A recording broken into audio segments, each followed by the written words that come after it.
Betul, Pak. Betul ya. Mas Nalom angkatan berapa, Mas Nalom? Angkatan lulus tahun 2022, Pak. 2022. Wah, masih hangat-hangat ya, Mas ya. Kalau Mas Ferdian sendiri nih, Mas. Alumni 78 juga katanya ya. Betul, Pak. Betul ya. Angkatan berapa, Mas Ferdian? Saya angkatan 2021. 2021. Boleh berarti kita panggil Bang Ferdian dan Bang Nalom saja ya, supaya hangat, supaya dekat gitu ya. Baik, Siap, boleh. sudah siap berarti Bang Nalom dan Bang Ferdian ya. Sebelum saya membacakan CV dari masing-masing narasumber kita kali ini. Tapi saya coba mau cek semangatnya yang masih ada di tampilan Zoom ini. Boleh tim IT untuk membuka secara keseluruhan? Oke. Di sini ada pendidik dari SMA 78 juga ada, dari tenaga pendidikan yang dari pagi sudah mengatur jalannya acara ini, dari panitia, kemudian juga ada dari tim IT SMA 78. Muhammad Syafiq Satrio, apa kabar Muhammad Syafiq? Baik sekali Pak, dengan penuh semangat. Waduh, penuh dengan semangat. Mantan Ketua MPK kita masih bersama dengan kita mengikuti kegiatan EduFair. Kemudian masih ada dari Muhammad Hafiz. Muhammad Hafiz, apa kabar Muhammad Hafiz? Baik Pak. Waduh, sehat Muhammad Hafiz ya? Sehat Pak. Oke, kemudian juga masih ada Aryo Bimo masih setia dengan kita. Kemudian ada ortu dari Maisya Viryal. Kemudian juga masih ada Nabil. Ada juga Lydia Eka Putri. Wah, masih banyak alhamdulillah masih bertahan di Zoom yang tidak bisa saya sebutkan. Kemudian juga masih ada Faiz Muhammad Ridho. Masih ada Fajar Hidayatullah. Fajar, apa kabar Fajar? Fajar Hidayatullah. Baik Pak, alhamdulillah. Alhamdulillah. Ini kayaknya Fajar kelihatan mau masuk ke kampusnya Mas Nalom dan Mas Ferdian ya. Iya Pak. Nah, luar biasa. Oke, tidak berlama-lama lagi. Boleh tim IT menampilkan CV dari narasumber kita kali ini. Saya harap kita semua tetap stay tune di dalam Zoom ini sampai selesai dari IPDN menyampaikan apa-apa yang penting untuk kita semua. Sudah pasti EduFair SMA Negeri 78 Jakarta mengundang seluruh fakultas-fakultas, seluruh pendidikan-pendidikan yang sangat berkaitan, yang sangat relevan dengan mahasiswa atau siswa-siswa peserta didik SMA 78 Jakarta. Baik, saya izin membacakan ya untuk CV-nya.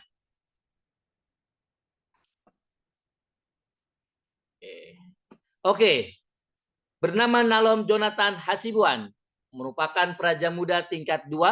Nomor telepon sudah tertera tentang saya, yaitu seorang praja muda tingkat 2 dengan program jurusan Manajemen Sumber Daya Manusia, Sektor Publik, Fakultas Manajemen Pemerintahan. Data diri, lahir pada tanggal 6 Desember 2003, lahir di Jakarta.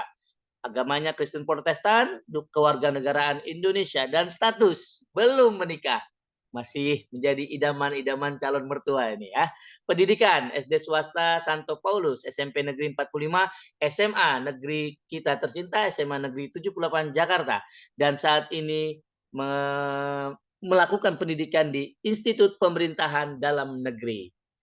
Kemudian ada Bang Nalom Jonathan Hasibuan, juga ada yang bersama kita, ada Mas Ferdian Maruli Tua Purba. Beliau merupakan praja madya tingkat 3.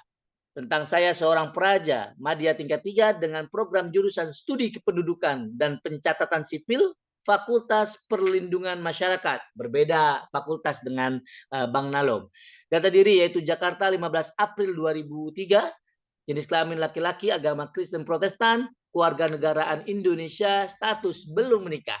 Pendidikan SD swasta Santo Paulus, kemudian juga SMP dan juga SMA 78 saat ini sedang menimba ilmu di IPDN. Tidak berlama lagi, waktu dan tempat kami persilakan dengan narasumber kita yang pertama yaitu Bang Nalom. Silakan Bang Nalom.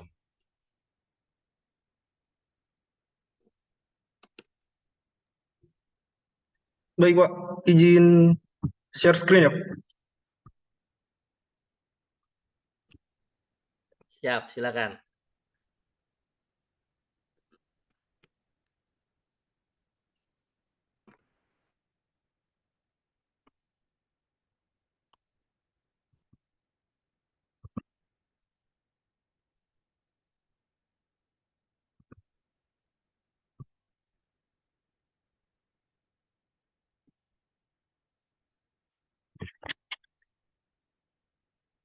Baik, Assalamualaikum warahmatullahi wabarakatuh.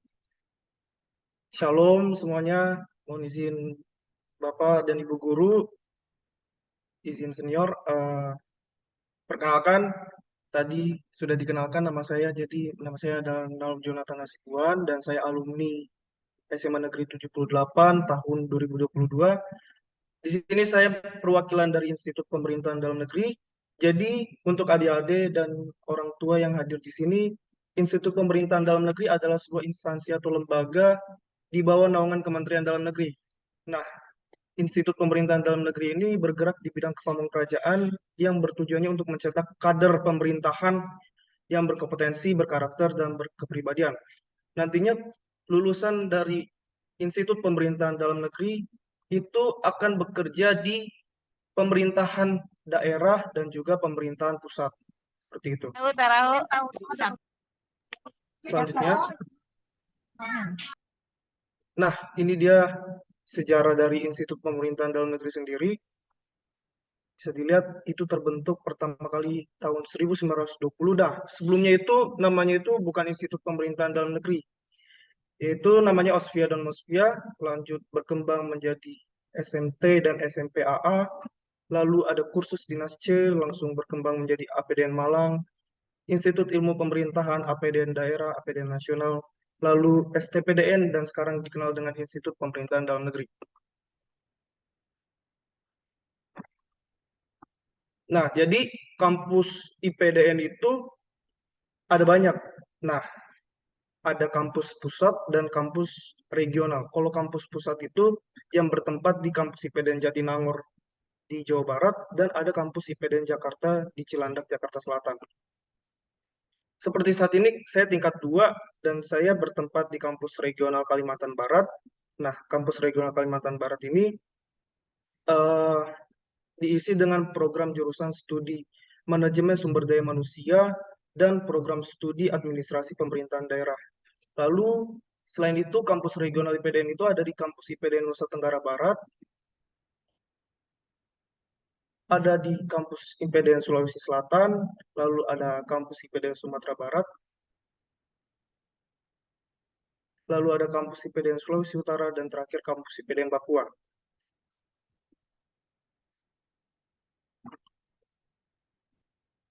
Nah, ini dia fakultas dan prodi yang ada di IPDN.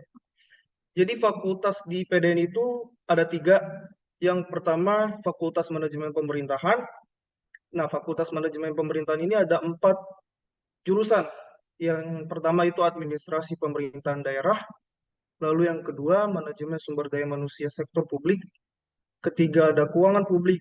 Dan yang keempat, ada Teknologi Rekayasa Informasi Pemerintahan. Bagi yang suka IT, bisa masuk ke jurusan Teknologi Rekayasa Informasi Pemerintahan. Lalu yang kedua, ada Fakultas Politik Pemerintahan.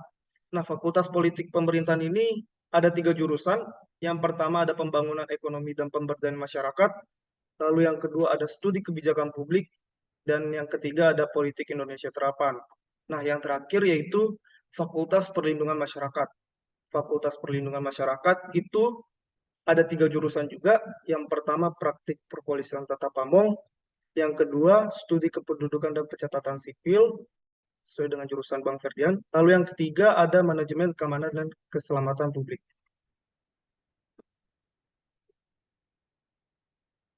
Nah, ini dia persyaratan masuk IPDN. Persyaratan umumnya itu wajib warga negara Indonesia, usia minimal 16 tahun dan maksimalnya itu 21 tahun. Ada ketentuan untuk tinggi badan, yaitu tinggi badan pria minimal 160 cm dan wanita minimal 155 cm. Nah, ini persyaratan khususnya. Bisa dilihat, tidak sedang menjalani atau terancam hukuman pidana karena melakukan kejahatan, tidak bertindak atau bekas ditindik telinganya atau anggota badan lainnya bagi peserta pria, kecuali karena ketentuan agama atau adat. Lalu yang ketiga, tidak bertato, tidak menggunakan kacamata atau lensa kotak. Lalu yang kelima, belum pernah menikah atau kawin bagi pendaftar wanita, belum pernah hamil atau melahirkan. Yang keenam, belum pernah diberhentikan sebagai peraja IPDN dan perguruan tinggi lainnya dengan tidak hormat. Nah, apabila dinyatakan lulus dan sudah digugurkan sebagai peraja IPDN, maka pendaftar harus sanggup tidak menikah atau kawin selama mengikuti pendidikan, lalu bersedia diangkat menjadi CPNS atau PNS dan ditugaskan atau ditempatkan di seluruh wilayah negara Republik Indonesia, bersedia ditempatkan pada proses pembelajaran di seluruh kampus IPDN, bersedia mentaati segala peraturan yang berlaku di IPDN, bersedia dia berhentikan sebagai peraja IPDN jika melakukan pelanggaran disiplin peraja sebagaimana diatur dalam pedoman tata kehidupan peraja. Nah, yang terakhir, apabila terbukti melakukan pemalsuan identitas atau dokumen persyaratan di atas, maka pendaftaran dinyatakan gugur. Ini adalah persyaratan administrasinya ketika sudah lulus menjadi peraja IPDN. Yang pertama, berijazah paling rendah itu sekolah menengah atas atau madrasah aliyah, termasuk lulusan paket C. Lalu KTP elektronik bagi peserta yang sudah berusia 17 tahun. Nah, yang belum 17 tahun itu bisa melampirkan kartu keluarga. Lalu yang ketiga, berdomisili minimal 1 tahun di provinsi tempat mendaftar secara sah terhitung pada tanggal awal pendaftaran, yang dibuktikan dengan kartu tanda penduduk, kartu keluarga, dan surat pindah. Lalu yang keempat, surat keterangan kelas 12 SMA yang ditandatangani oleh kepala sekolah atau pejabat yang berwenang dan dicap atau distempel basah. Selanjutnya, ini ada surat keterangan orang asli Papua, khusus bagi peserta yang asal pendaftaran dari Papua. Lalu fakta integritas, surat keterangan bebas narkoba, surat keterangan tidak buta warna, alamat email yang aktif, dan melampirkan pas foto berwarna. Nah, ini dia tahapan penerimaan calon peraja. Yang pertama itu adalah seleksi kompetensi dasar. Nah, seleksi kompetensi dasar ini akan dilakukan dengan menggunakan sistem CAT, Computer Assessment Test, oleh BKN. Pada dasarnya SKD ini sama seperti UTBK karena di sini akan dilaksanakan ujian akademik. Nah, berbeda dengan UTBK yang materinya ada matematika, fisika, kimia, dan lain-lain. Nah, di seleksi kompetensi dasar ini, materi yang diujikan hanya tes wawasan kebangsaan, tes intelijensia umum, dan tes kepribadian. Lalu yang kedua itu ada tes kesehatan tahap 1, di mana pada tes kesehatan tahap 1 ini dilakukan pemeriksaan pada fisik luarnya saja, seperti kesehatan kulit, terus kesehatan gigi, kesehatan lidah, kesehatan hidung dan telinga, dan lain-lain.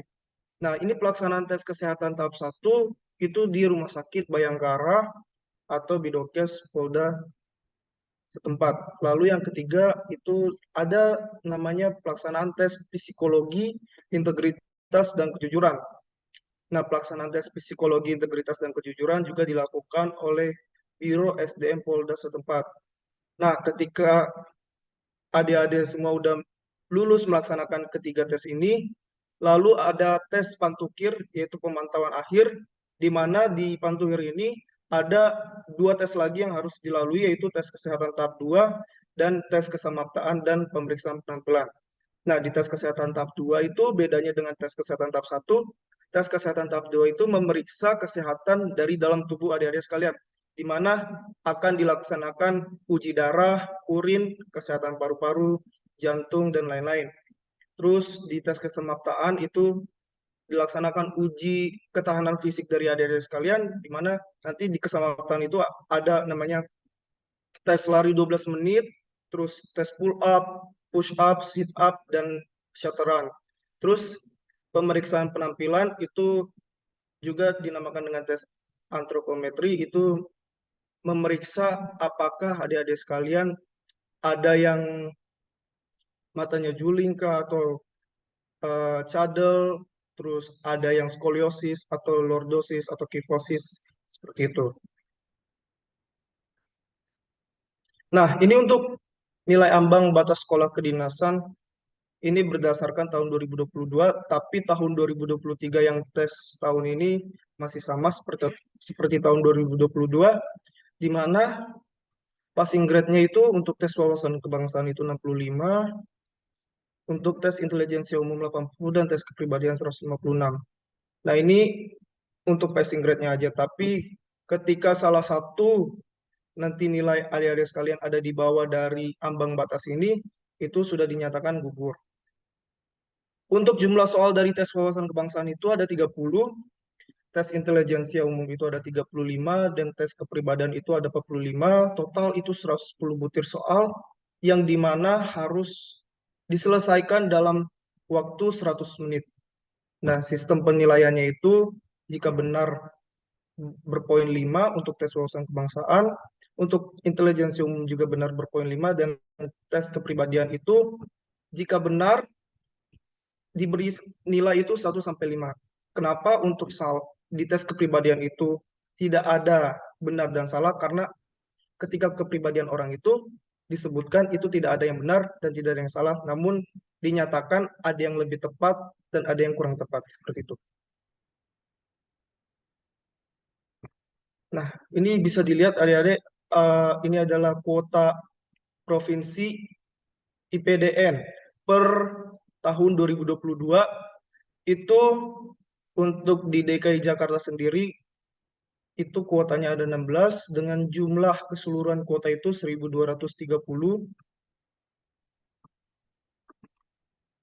Namun untuk di tahun 2023 sendiri itu terjadi pengurangan kuota yang sangat drastis, di mana yang tadinya tahun 2022 itu kuota DKI Jakarta sendiri 16, untuk tahun sekarang itu kuota di DKI Jakarta hanya 6. Dan kuota keseluruhan berjumlah 534. Terjadi pengurangan jumlah kuota yang dibutuhkan oleh kampus Institut Pemerintahan Dalam Negeri. Nah, ini dia 5 teratas jumlah pelamar sekolah kedinasan tahun 2022, di mana Politeknik Keuangan Negara STAN masih menduduki peringkat pertama, namun di Institut Pemerintahan Dalam Negeri masih tergolong 5 favorit dan menempati urutan kedua, yaitu pendaftarnya sebanyak 22.564. Nah, ini fasilitas-fasilitasnya yang berada di kampus Jatinangor. Ada ruang kuliah, perpustakaan, laboratorium, lembaga penelitian, kegiatan mahasiswa, ruang seminar atau workshop, ruang olahraga, ruang studio, ruang komputer, lalu ada ruang serbaguna asrama mahasiswa, gedung menza, kamar sakit asrama, terus lapangan dan gedung olahraga ada banyak. Terus tempat peribadatan itu ada lengkap, ada masjid, ada gereja Katolik, ada gereja Protestan, dan ada pura. Terus ada lahan pertanian dan perikanan, fasilitas perbankan dan koperasi. Nah, ketika sudah menjadi praja IPDN, fasilitas-fasilitas ini sudah bisa didapatkan gratis oleh adik-adik sekalian. Nah, mungkin paradigma ini masih ada atau berkembang bagi adik-adik sekalian yang berpikir kalau misalnya IPDN itu masih ada kekerasan atau enggak. Jadi sebenarnya kekerasan di IPDN itu sudah ada pada waktu dulu, pada zaman-zaman dahulu. Ketika kita searching di Google, itu sekitar 333.000 hasil yang menayangkan informasi tentang kekerasan di IPDN. Nah, tapi pada peraturan ada namanya Praja itu memiliki aturan yaitu namanya Peta Dupra, Peraturan Tata Kehidupan Praja, di mana di pasal 22 pelanggaran disiplin berat yaitu melakukan pemukulan pertama yang dapat menyebabkan terjadinya perkelahian dan atau menimbulkan tindakan kekerasan baik sesama praja, sivitas akademika maupun dengan masyarakat akan dilaksanakan sanksi pelanggaran berat yang dimana sanksinya itu yaitu turun tingkat atau diberhentikan sebagai praja Institut Pemerintahan Dalam Negeri. Nah, ini untuk siklus kehidupan praja. Jadi, pendidikan di PDN itu namanya adalah pendidikan integrasi yang dimana kegiatan Jarlatsu yaitu pengajaran, pelatihan, dan pengasuhan. Yang membedakan kampus kedinasan dengan kampus-kampus pada umumnya, yaitu pada kampus kedinasan itu ada namanya kegiatan pengasuhan. Nah, kegiatan pengasuhan ini dilaksanakan sehari-hari, rutin dilakukan oleh mahasiswa ketika sedang pendidikan. Nah, sama seperti kampus pada umumnya, kegiatan pengajaran, pelajaran di kelas, ujian, analisis buku referensi, kuliah kerja nyata atau KKN, magang. Lalu kegiatan pelatihan itu meliputi pelatihan di kelas, ujian, praktek lapangan, dan bakti karya praja untuk tingkat 4, dan latihan integrasi taruna dewasa yaitu Latsitarda. Nah, ini yang membedakan yaitu kegiatan pengasuhan. Kegiatan rutin, apel, upacara, tata tertib makan di Gedung Nusantara, terus penghormatan dan sikap kita, pakaian dinas, kebersihan dan perawatan perorangan, pergerakan dalam kampus yaitu PBB, dinas jaga, wajib belajar, kepemilikan dan penggunaan barang, penerimaan tamu, istirahat dan tidur, pesiar dan tempat pesiar, interaksi sosial, berobat dan atau keadaan sakit, kunjungan kantin, koperasi poliklinik, penggunaan komputer, laptop, internet, handphone, dan alat komunikasi yang lain, menonton televisi, itu sudah diatur di kegiatan pengasuhan. Nah, ini tempat-tempat ikonik dan filosofi PDN. Ketika kita berkunjung ke setiap kampus IPDN, pasti pertama kali yang kita lihat adalah gerbang PKD, di mana gerbang PKD ini pasti selalu ada dan terpampang untuk seluruh kampus di IPDN, baik kampus IPDN pusat maupun kampus IPDN daerah. Lalu yang kedua ada tangga 1000. Yang ketiga ada Abdi Praja, di mana depan tulisan Abdi Praja ini yaitu lapangan parade, di mana lapangan parade ini adalah lapangan yang salah satunya yang sakral bagi tempat di Institut Pemerintahan Dalam Negeri. Lalu ada tulisan Bhinneka Naraka Bakti dan ruang kelas. Nah, ini macam-macam seragam di PDN. Kalau yang sekarang saya pakai itu pakaian dinas pesiar, dan untuk Bang Ferdian itu pakaian dinas lapangan. Selain itu ada banyak, yaitu pakaian dinas harian, terus ada pakaian dinas upacara. Nah, pakaian dinas harian ini adalah pakaian yang sehari-hari dipakai oleh praja ketika berada di dalam kampus. Terus kalau pakaian dinas upacara ini dipakainya itu untuk pada satu upacara atau upacara-upacara hari besar. Nah, lalu ada pakaian dinas GAP, di mana pakaian dinas GAP ini dipakai untuk praja yang mengikuti ekstrakurikuler marching band ketika melaksanakan dinas luar, yaitu memakai pakaian dinas GAP. Nah, pakaian dinas pesiar ini dipakai oleh praja ketika melaksanakan pesiar yang dilaksanakan pada hari Rabu, Sabtu, atau Minggu. Nah, selanjutnya ketika kita mau olahraga atau misalnya mau tidur, kita menggunakan pakaian dinas olahraga. Nah, pakaian dinas olahraga ini terdiri dari training pack dan kaos. Lalu ada pakaian dinas pasukan inti, di mana pakaian dinas pasukan inti ini dipakai untuk praja yang mengikuti ekstrakurikuler pasukan inti pada saat melaksanakan dinas luar. Nah, ini dia tingkatan praja. Ketika kita masih tingkat 1, itu disebut sebagai praja pratama. Sudah naik tingkat 2 praja muda, naik tingkat 3 praja madya, naik tingkat 4 praja utama, dan ketika kita sudah lulus dari praja Institut Pemerintahan Dalam Negeri, kita disebut dengan purna praja. Yang membedakan PNS pada umumnya dan PNS lulusan Institut Pemerintahan Dalam Negeri, yaitu terdapat pada pin bintang purna praja ini. Nah, ini dia ekstrakurikuler di PDN. Untuk ekstrakurikulernya sendiri ada banyak. Salah satunya itu adalah Manggala Korps Praja, di mana Manggala Korps Praja ini sama seperti badan eksekutif mahasiswa di kampus pada umumnya. Kalau di PDN itu bernama Manggala Korps Praja. Lalu untuk adik-adik yang memiliki hobi bernyanyi terus ada interesting untuk bernyanyi, itu bisa mengikuti ekskul Gita Puja Wiyata, itu disebut juga sebagai paduan suara. Lalu ada ekskul resimen mahasiswa, lalu ada Wapa Manggala. Nah, Wapa Manggala ini untuk adik-adik yang menyukai atau hobi naik gunung atau hobi pecinta alam dan sejenisnya. Nah, ini adalah pasukan tanda kehormatan atau Pataka, yang disingkat juga dengan Pataka. Ini sama halnya seperti Paskib untuk adik-adik yang memiliki atau sudah mengikuti ekskul Paskib sedari SMP atau SMA dan ingin melanjutkan, bisa mengikuti ekstrakurikuler pasukan tanda kehormatan. Nah, ini adalah salah satu ekstrakurikuler yang sangat populer di kampus IPDN, yaitu marching band-nya yang bernama Gita Abdi Praja.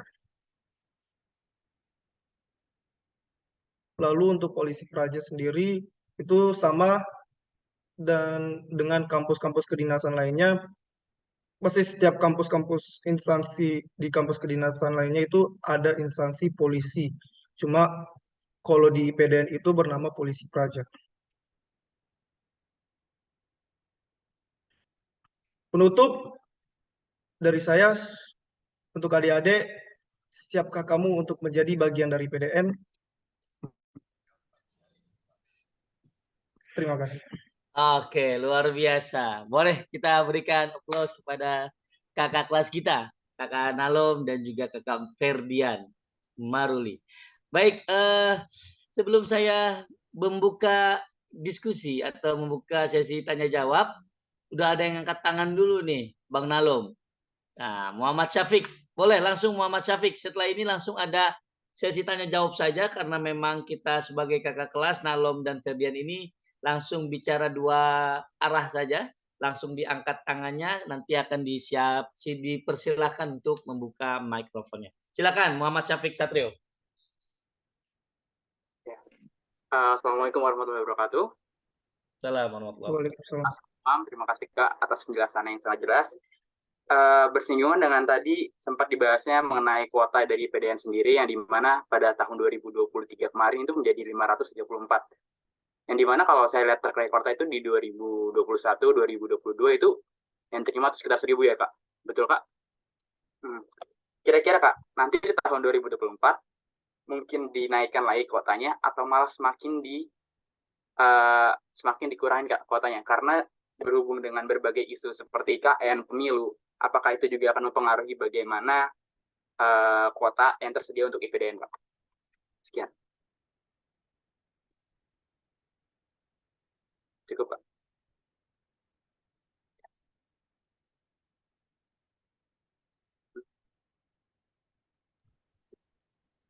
Baik, izinkan saya untuk menjawab pertanyaan dari Adek Muhammad Syafiq Satrio ya. Untuk kuota IPDN sendiri itu sifatnya tidak menentu ya, karena untuk saya ini di angkatan 32. Sekitar 3 tahun yang lalu di angkatan 29 itu jumlah praja satu angkatan mencapai 2.100.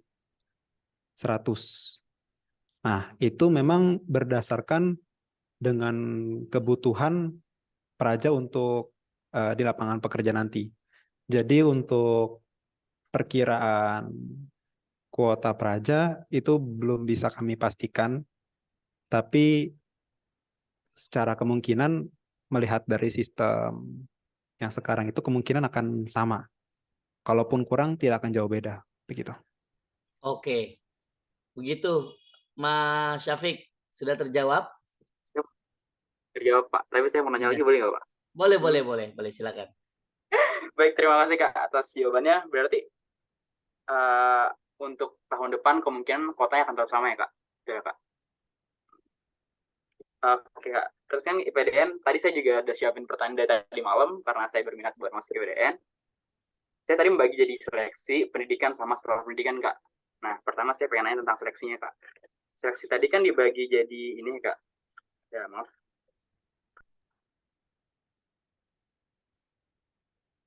Ah, iya. Ada tes kompetensi dasar atau TKD, Kak. Biasanya tuh TKD itu isi tentang apa aja sih, Kak?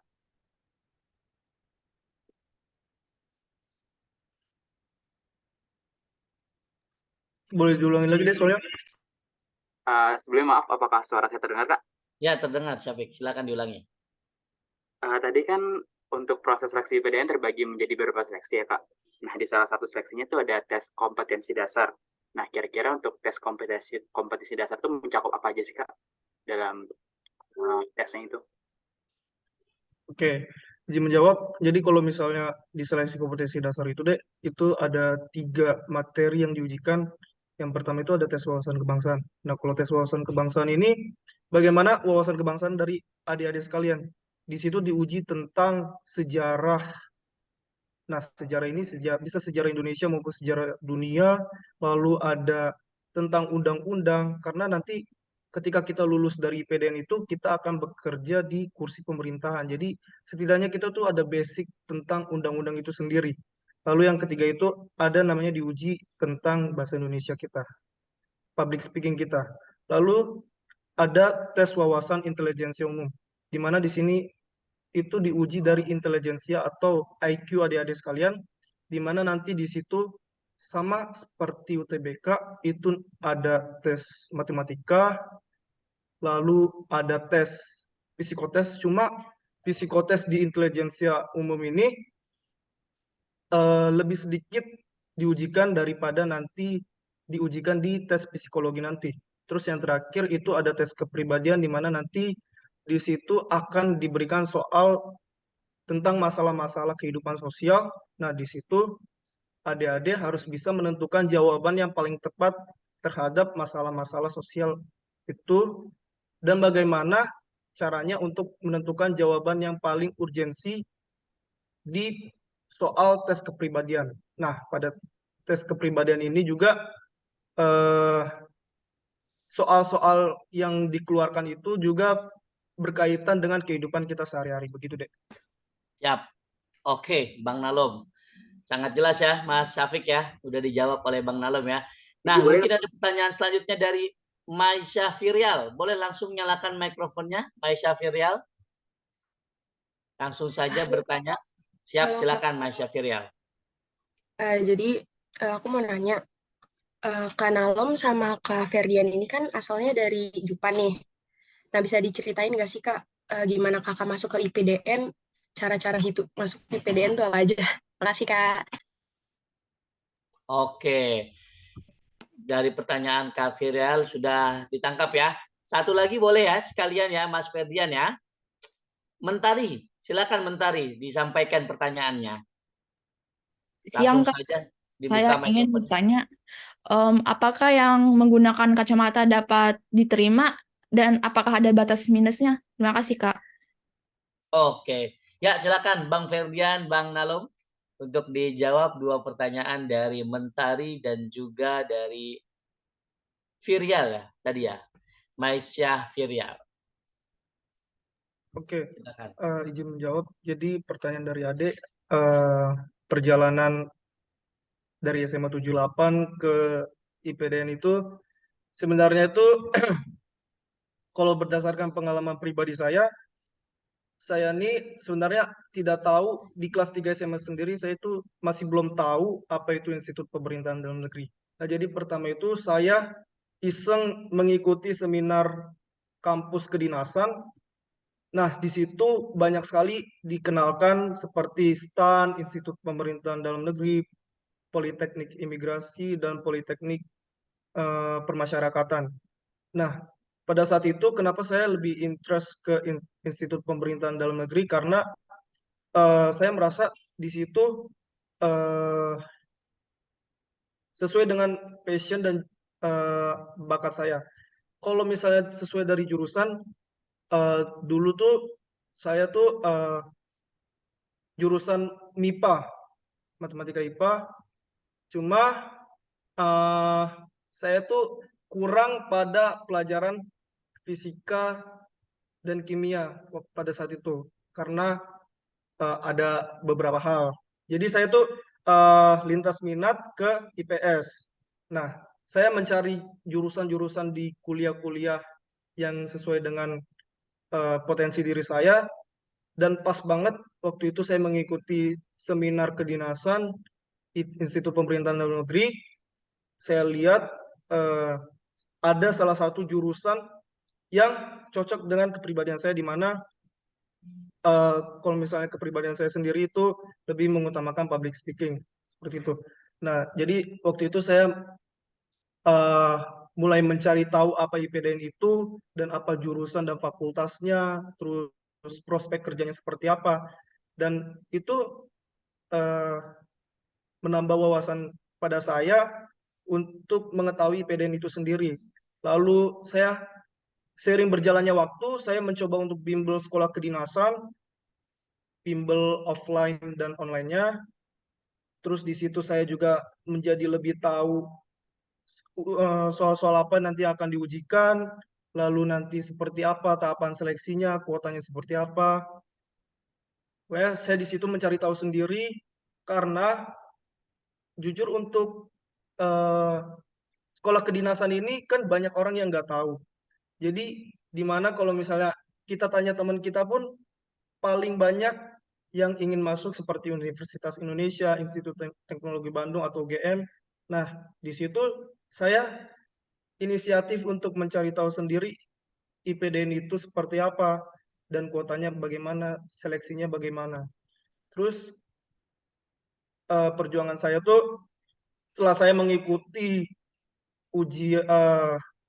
bimbingan belajar atau konseling, terus saya itu juga melakukan bina fisik secara rutin, terus tes MCU, medical check up secara rutin untuk mengetahui kesehatan pribadi saya.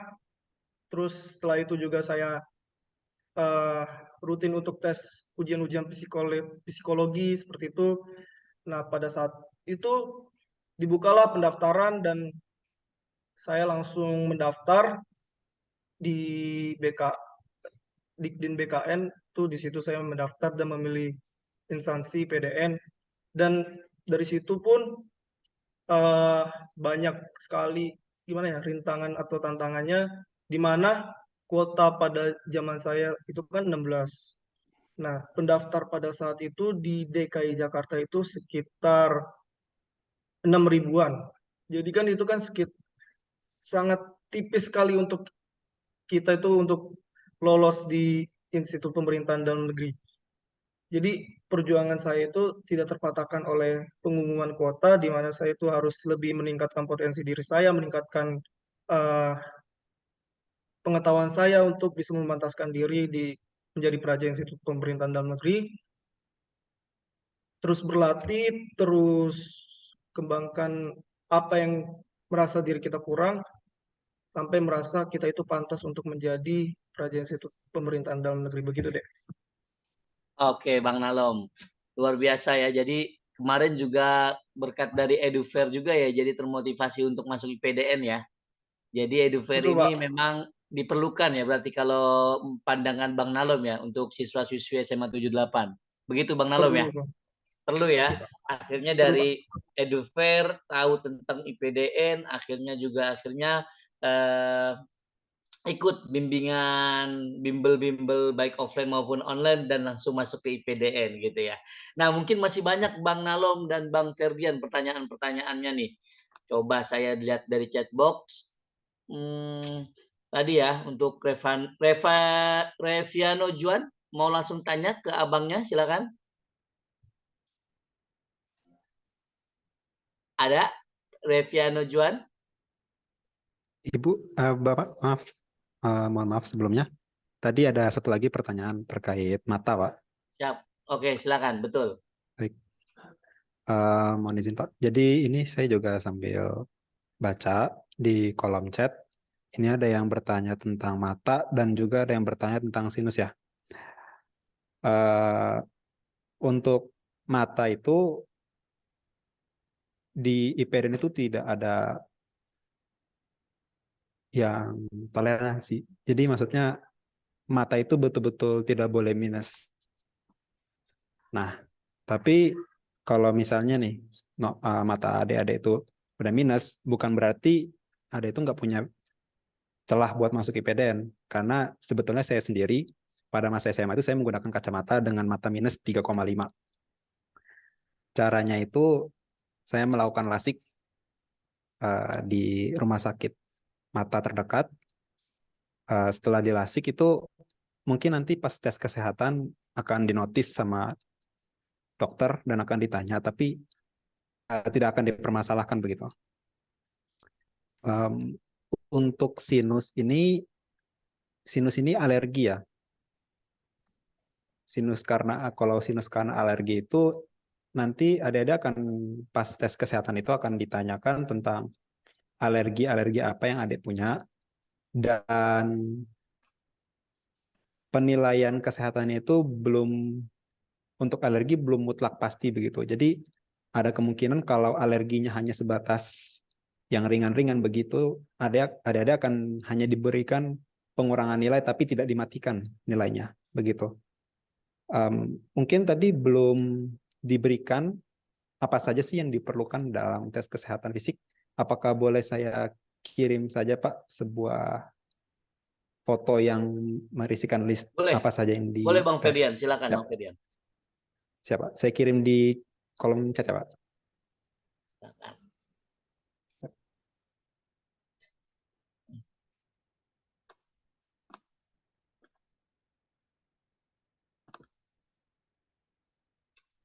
Oke.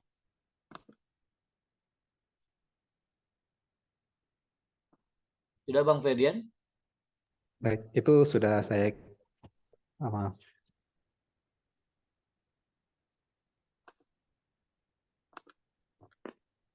Baik, itu Pak, sudah Pak.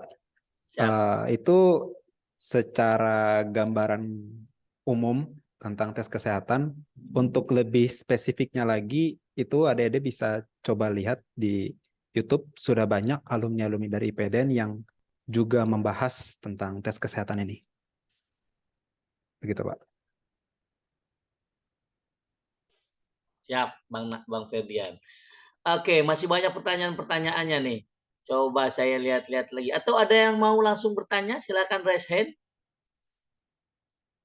Tadi saya sekilas ada yang nanya langsung pribadi ke saya, mungkin salah ya. Kalau untuk lulusan dari PDN ini langsung penempatan atau bagaimana Bang Nalom dan Bang Ferdian? Apa langsung ditempatkan di instansi apa gitu? Seperti bagaimana teknisnya Bang? Untuk pada saat alumni, seluruh praja IPDN akan dilantik menjadi CPNS. Tetapi untuk penempatannya itu sistemnya, karena kita ini sekolah di bawah naungan Kementerian Dalam Negeri, berkas PNS kita itu akan diserahkan ke Kementerian Dalam Negeri. Jadi itu juga tergantung dengan kebijakan dari kementerian. Apakah untuk kita ini akan diletakkan di Pemda daerah setempat, atau mungkin Pemda daerah yang disebar, atau mungkin kita akan bekerja di kementerian, atau mungkin kita bahkan balik lagi ke IPDN untuk bekerja di sekitaran Civitas IPDN begitu. Itu semua tergantung tentang kebijakan dari kementerian. Tapi yang pasti kita akan bekerja di bawah naungan Kementerian Dalam Negeri.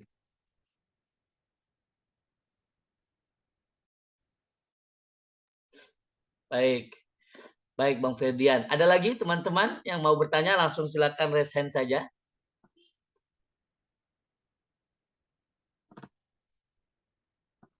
Oh, Bang Syafiq masih raise hand nih, masih mau nanya lagi kayaknya. Karena memang dia mau terinspirasi mau masuk ke IPDN. Silakan Bang Syafiq.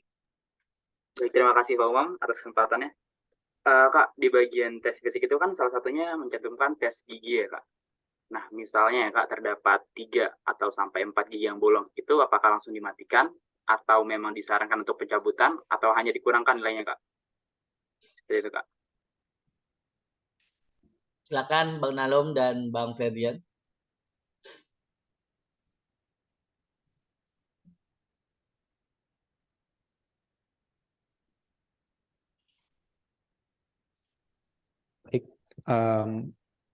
untuk gigi yang bolong itu disarankan untuk ditambal saja. Jadi kalau misalnya ditambal, gigi itu kan banyak ya biasanya masalahnya, seperti ada kerak gigi, ada yang bolong, ada yang berkarang begitu. Nah, itu semua selama adik sudah pergi ke dokter gigi dan dibersihkan, itu tidak akan menjadi masalah. Seperti yang bolong itu ditambal saja itu tidak masalah. Yang menjadi masalah itu kalau tidak dibersihkan, yang bolong tidak diurus, atau bahkan lebih fatalnya lagi itu kalau ada yang dicabut gitu giginya. Berarti kalau misal dicabut itu udah ada aturan tersendiri buat langsung dimatikan atau bagaimana, Kak? Soalnya saya udah sempat konsul ke dokter, katanya ada 2 sampai 3 yang harus dicabut gitu, Kak.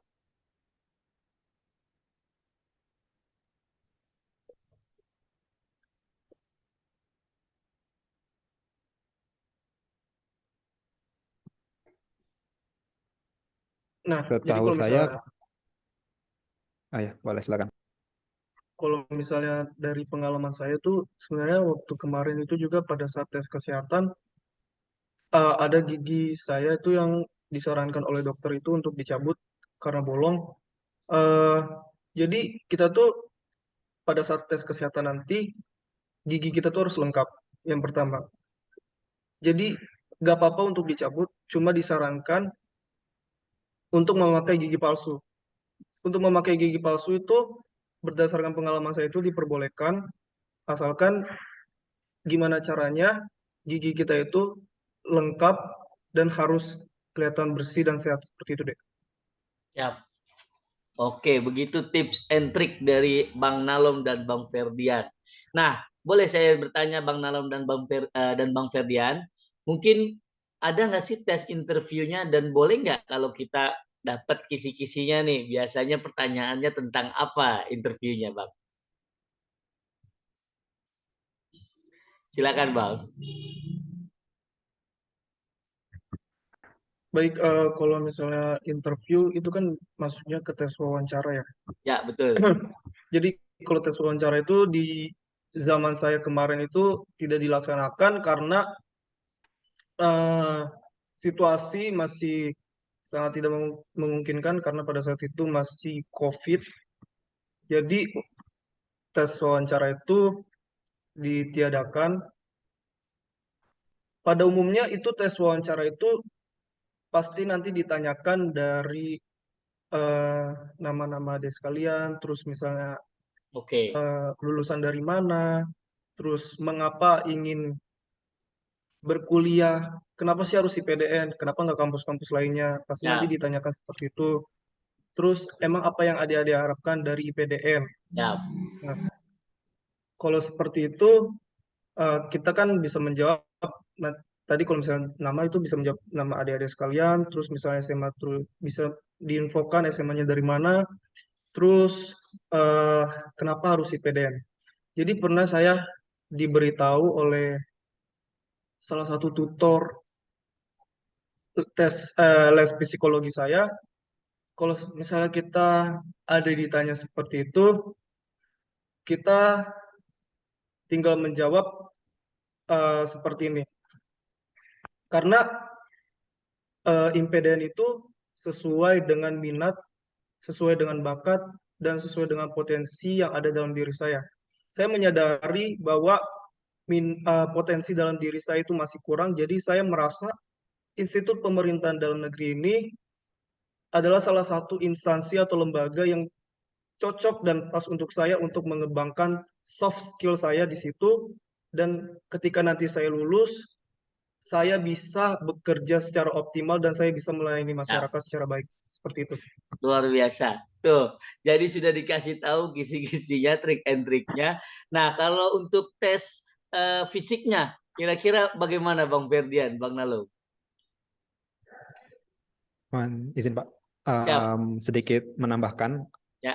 Kebetulan untuk angkatan saya pada saat tes wawancara kemarin itu kami tatap muka. Kalau dari saya sarannya itu sebenarnya tes wawancara itu kebanyakan sebelumnya akan diadakan sebuah tes kejiwaan dulu secara tertulis. Jadi adik-adik akan menjawab beberapa pertanyaan terkait kejiwaan adik-adik begitu, baru nanti ditanya dari situ. Tapi untuk basic-basicnya seperti mengapa memilih PDN, apa motivasi, itu kalau tips dari saya utamakan kepentingan negara di atas kepentingan pribadi. Itu sih Siap, luar biasa. untuk tips dari saya. Kalau untuk tes ke Baru fisiknya, tes fisiknya itu jadi tes fisiknya kan di kesemaptaan. Itu Ya. ada yang lari, push up, pull up, sit up, dan shuttle run. Lari 12 menit itu menurut saya dalam 12 menit biasanya untuk tesnya itu menggunakan lapangan dengan keliling 400 meter. Jadi untuk angka amannya itu menurut saya 6 keliling lebih. Jadi itu mungkin sekitar 2.400 meter. Oke. 2.400 meter itu menurut saya ambang minimum kalau adik-adik ingin aman begitu. Untuk kalau bisa lebih di atas lagi itu dalam 12 menit. Kuncinya menurut saya itu nilai adik-adik itu disempurnakan di push up, sit up. Karena itu biasanya untuk penerimaan tuh istilahnya nilai giveaway lah. Jadi itu kalau bisa harus sempurna itu dalam 1 menit. Untuk push up itu 45 Oke. dan untuk sit up itu 48 kalau tidak salah. Oke, berarti tadi ada keliling kitaran lapangan cek fisik ya, namanya tes kesehatan, tes fisik gitu. Berarti 6 Tes fisik, betul. putaran ya kurang lebih ya, Bang Ferdian untuk Betul, Pak. batas ambangnya ya. Kemudian tadi Batas sit ambang. up dan pull up itu sebagai tambahan nilai lah, penyempurna Siap. nilai begitu. Betul, Pak. Oke. Bapak Ibu atau anak-anakku sekalian, masih ada yang penasaran gimana dan apa yang akan dilakukan mereka saat lulus atau bagaimana? Nah, ini dia nih, Naila Putri. Silakan Naila Putri. Oke, terima kasih Pak Umam. Siap. Izin bertanya kepada Kak Nalam dan Kak Ferdian. Pasti ada ya Kak yang namanya batas minimum atau maksimalnya sebuah tinggi badan atau berat badan yang nantinya akan dites di tes fisik. Berapa sih Kak minimal dan maksimalnya itu? Terima kasih. Oke, terima kasih Naila Putri. Silakan Bang Ferdian atau Bang Nalum yang akan menjawab.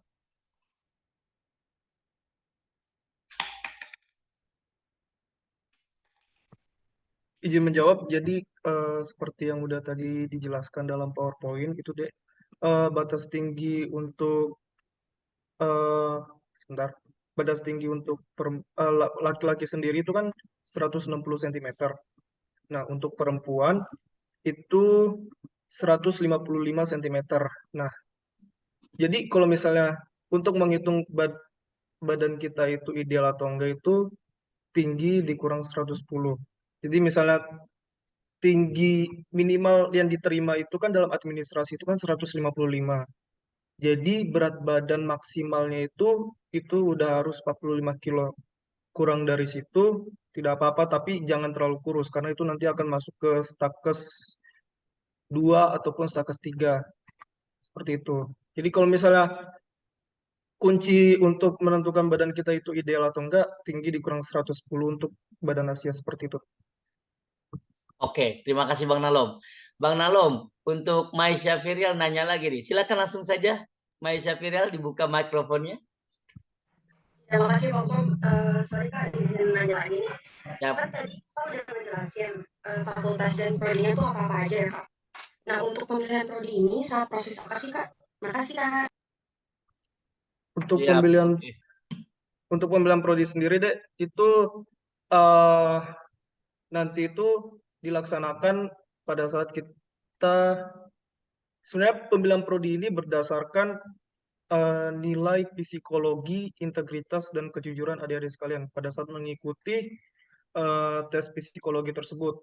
Nah, jadi lembaga itu meminta rekapan dari hasil tes psikologi yang udah diuji pada saat tes. Nah, nanti berdasarkan hasil tes psikologi tersebut ditentukan oleh lembaga yang mana yang lebih cocok dan dominan terhadap potensi dari adik-adik sekalian yang cocok terhadap fakultas dan jurusan yang sudah ada dalam diri adik-adik sekalian seperti itu. Oke, berarti jatuhnya kita dipilihin dong Kak dari atas. Iya, itu untuk jurusan dan fakultas itu kita sudah ditentukan dari lembaga berdasarkan hasil tes psikologi yang kita sudah tes di waktu kita menjadi calon praja seperti itu, Dek. Oke, makasih Kak Nalom. Oke, sama-sama. Maesya. Mohon Kemudian juga maaf ada pertanyaan. sedikit. Hana Chandra, silakan Hana Chandra. Izin Bang Ferdian, Hana Chandra sudah sangat antusias nih mau bertanya nih. Hana Chandra, silakan. Iya, izin bertanya Kak. Yap. Emang kalau selama pendidikan di asrama itu makanannya tidak boleh pakai garam ya Kak? Siap. Oke, silakan Bang Ferdian. Ya, baik, Pak. Berarti dia Saya sudah ingin- survei nih kayaknya ya. Hana ya, sudah riset ya. Sudah tahu kayaknya nih. Silakan Bang Ferdian yuk. Iya, baik Pak. Jadi saya tidak tahu ini kedinasan mana yang seperti ini, tapi untungnya untuk IPDN itu ada sih garamnya Pak. Jadi kami itu punya sebuah gedung makan untuk seluruh praja, namanya Gedung Menza. Itu makanannya memang sudah diatur setiap harinya, mulai dari daging kecap, ikan goreng, baru ada ikan bakar, enggak ikan bakar, ada ikan goreng. Tapi kurang lebih sih begitu sih Pak. Ada sambal juga, tempe, Normal ya, masih kerupuk. Jadi normal ya. normal Pak, normal Pak. Untuk Masih makanannya masuk ke enak dalam sih Pak. mulut kita ya. Masuk Pak. Ada rasanya Pak. Begitu Siap. Pak. Oke. Jadi untuk itu adek nggak usah khawatir sih. Oke, Enak kok Bang makanannya. Ferdian, sebagai pertanyaan ini nih, saya penasaran aja, Bang Ferdian dan Bang Nalom untuk saat ini satu tempat atau tidak kampusnya? Kan prodinya tadi beda ya. Kalau kampusnya sama nggak ya? Untuk kami itu tidak Pak. Jadi untuk saya di tingkat 3 itu saya kembali ke kampus pusat. Saya sekarang di Jatinangor, Sumedang, Jawa Barat. Sedangkan untuk angkatan alam ini disebar di seluruh Indonesia, Pak. Oke, berarti Gitu, Pak. tapi masih ada komunikasi ya, arahan-arahan dari Bang Ferdian kepada Nalom, diarahkan bagaimana jadi mungkin mahasiswa baik gitu ya. Atau Betul, ada Pak. bagaimana? Masih berkaitan ya, masih berhubungan silaturahminya ya. Karena Oke. kebetulan kami juga diseleksikan berdasarkan kuota begitu, Pak. Jadi memang gitu. hubungan yang memiliki provinsi yang sama itu jauh lebih dekat, Pak. Jadi istilahnya karena kita jauh dari keluarga di rumah, kita memiliki keluarga internal sendiri, Pak, di PDN. Itulah satu kontingen namanya, Pak. Untuk Jakarta, Pak. Oke. Baik. Ada lagi yang ingin bertanya? Ini ada pertanyaan lagi sebenarnya, tapi tadi sudah disampaikan, tapi boleh dijawab lagi ya. Gigi bolong masih bisa masukkah? Mohon penjelasannya. Tadi bahwasanya Kak Nalom sudah menjelaskan, ditambal begitu ya? Atau kalau memang sudah dicabut pakai gigi palsu begitu Bang Nalom ya? Untuk saat tesnya gitu. Oke. Ada lagi? Mungkin dari orang tua siswa ada yang ingin bertanya sebelum kita akhiri kegiatan dari IPDN ini, dari Bang Nalom dan Bang Ferdian yang luar biasa menginspirasi kita, alumni SMA 78 2001, 2021 dan 2022. Baru kemarin kita rasanya ketemu dan sekarang luar biasa. Lulus sudah punya NIP, lulus sudah siap ditempatkan di kantor kementerian atau di instansi pemerintahan. Luar biasa ini. Kalau kata Bu Maria itu tadi, idaman para calon mertua ya, Bu Maria ya. Jadi lulus sudah langsung bekerja di instansi pemerintahan. Oke, untuk ortu Maisha Firial, ya kan? Persiapan buat tahun depan pejuang kedinasan IPDN, semoga anak lolos. Amin. Luar biasa. Jadi itulah keistimewaan-keistimewaan, kemudian juga inilah salah satu wadah bagi SMA 78 memberikan layanan edufair guna anak-anak terbuka, open minded, dia mau ke arah mana, oh passionnya dia di mana, oh dia punya karya apa, oh dia persiapannya bagaimana. Salah satunya terbukti bahwasanya Bang Ferdian dan Bang Nalom setelah mengikuti kegiatan edufair dan dulu ada dari IPDN, dia tertarik dan sekarang kita melihat mereka sebagai narasumber kita. Boleh kita beri tepuk tangan sekali lagi untuk Abang Ferdian dan Bang Nalom. Untuk mengakhirinya, sebelum kita ada foto sesi bersama nanti, boleh kasih satu closing statement dari Bang Ferdian dan Bang Nalom. Silakan. Baik, mohon izin Bapak. Jadi untuk dari kami perwakilan IPDN, terkhususnya dari kontingen Jakarta, kami terbuka untuk seluruh adik-adik yang ingin bertanya dan memiliki minat untuk bergabung dengan kami. Kami menunggu kalian semua dan jangan takut dengan isu-isu yang pernah ada di IPDN. Siap. Karena pelaut yang handal bukan terlahir dari ombak yang ringan. Begitu, Pak. Luar biasa, Bang Ferdian. Pelaut yang handal tidak lahir karena laut yang tenang. Silakan Bang Nalom untuk closing statement-nya. Closing statement dari saya, untuk adik-adik, tentukan masa depan adik-adik sekalian dari sekarang, karena waktu itu udah sangat berharga, waktu itu juga yang menentukan masa depan kalian. Jadi pesan saya, gantunglah mimpi adik-adik sekalian setinggi bintang-bintang di langit. Walaupun itu tidak tercapai, itu akan jatuh di antara bintang-bintang yang paling terbawah. Terima kasih. Luar biasa, luar biasa. Luar biasa, saya sangat salut dengan Abang Nalom dan Abang Ferdian yang baru kemarin lulus sudah bisa berpikiran open minded yang tadi disampaikan. Baik Bapak Ibu, teman-teman, peserta didik SMA 78, kiranya kita berkenan dengan narasumber yang luar biasa inspiratif, Bang Nalom dan Bang Ferdian. Silakan dinyalakan kameranya.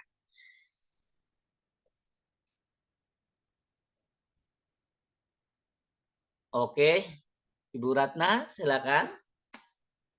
Oke, sebentar. Kita doakan Yuk, yang mau semua on cam. calon-calon penerus negeri kita. Mau on cam. Tuh Bu Esther pakai apa? Oke, 1, 2, 3. Ya, oke. Tadi Nalom, hormat lagi Nalom, kayak Ferdi dong. 1, 2, 3. Nalom, hormat. Kayak Ferdi. Nah, 1, 2, 3.